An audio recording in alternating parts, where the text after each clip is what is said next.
Yes, I'm going to tell you a little bit about the big disaster natural, the most bigger that happened in Brazil in the history. This is a big flood. More than 136 people are dying, dead, and more than 806 people injured, and until now, other 125 people missing. And I want to show you a little information, a video, and then one little story directly from people part of the network in Brazil. The water just keeps on rising. As far as the eye can see, a cityscape submerged under the brown floodwater. Authorities say this is the worst climate disaster to ever hit southern Brazil, and it's easy to see why. In Porto Alegre, streets and avenues are inundated, with the city's iconic buildings surrounded. Even the airport is an expanse of water, a vital link cut off from the outside world. Everywhere you look, it is utter devastation. More than 150,000 people have been displaced. Many of them had to be rescued in makeshift boats. This area is now without fresh drinking water, electricity, and there are dwindling supplies of food. It's been very sad to see people desolate, not knowing exactly where to go, walking with no direction, not knowing which way to go without contact because there's no power, no communication, no cell phone signal. The Brazilian government is describing this environmental catastrophe as a warlike situation, an emergency made worse by man-made climate change and a more unpredictable weather system. The floods in southern Brazil are linked to El Nino, but not in a proportion of we have seen. We never had this volume of water. The fact that half of the state is underwater, this is climate change. These satellite pictures show the extent of the damage. Rows of homes in a residential street before and after the deluge started. In some places, the floods are receding, but what people are returning to is heartbreaking. These communities have been ripped apart by the powerful torrential rains. And there's no sign this suffering will end anytime soon. Forecasters are warning the flooding will spread as more heavy storms are on their way. Alex Rossi, Sky News.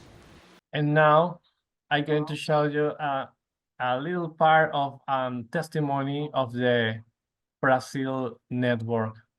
The Brazilian church, all of its members, all over the country, is sending offerings and are sending donations. The problem is the roads are closed.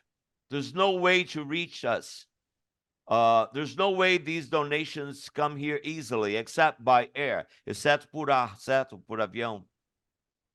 Os barcos, quando vão fazer a retirada das pessoas, as pessoas estão louvando nas casas ilhadas, cheias d'água. Elas vão para o telhado e louvam para chamar a atenção das pessoas. This is very important, Isaac. Please listen.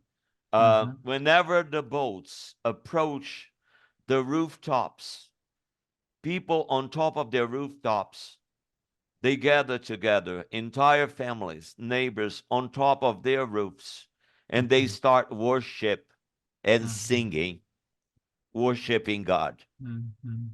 To call the attention of the people coming and approaching on their boats. They sing, they worship God, they sing hymns, they sing Christian songs very loud so that they can be heard. Não existe mais pastor da igreja tal. Todos os pastores agora são do Rio Grande do Sul. Não tem mais placa. There are no pastors such as so-and-so from the Assemblies of God, so-and-so Adventist pastor, so-and-so a Methodist. No, all the pastors are the pastors of Rio Grande do Sul. And they are all holding hands. Sabe quem está fornecendo alimentação pronta, as quentinhas para dentro dos abrigos? Guess who is preparing the food and giving food to the people? All prepared food on their Tupperwares or their containers. Guess who's doing this? É a igreja. The church is doing. Mhm. The church of Por- Jesus Christ is cooking and making the foods, the lunches, the dinners, the snacks Porque for nós, these people in the shelters. nós não tínhamos preparo para a situação de guerra e para a calamidade que a gente está vivendo, mas a gente já tinha treinamento para servir. Mhm. E é We isso que a we igreja está fazendo. we had no training whatsoever to be in such situations, like in a warfare situation of a disaster. But yes, as Christians, as members of the Church of Jesus Christ, we were trained to serve. And the church is serving the people of God. We are serving them by cooking, by offering meals, hot meals.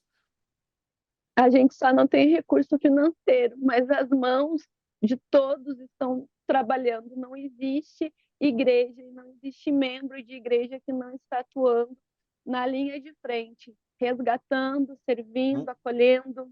We do not, we do not have the proper resources. We do not have money resources.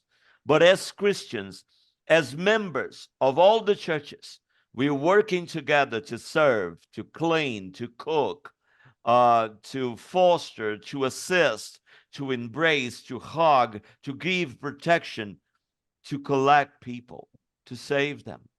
And we are right there in the front lines, rescuing them, helping them. So this was part of our meeting about the situation with the network, and they are trying to build now a campaign to receive donation like water, clothes, and they are thinking to run in weeks or months the fund mentoring, that is a program of Viva and the learning spaces, to try to recover the loss in a study and other things that the children has lost in now.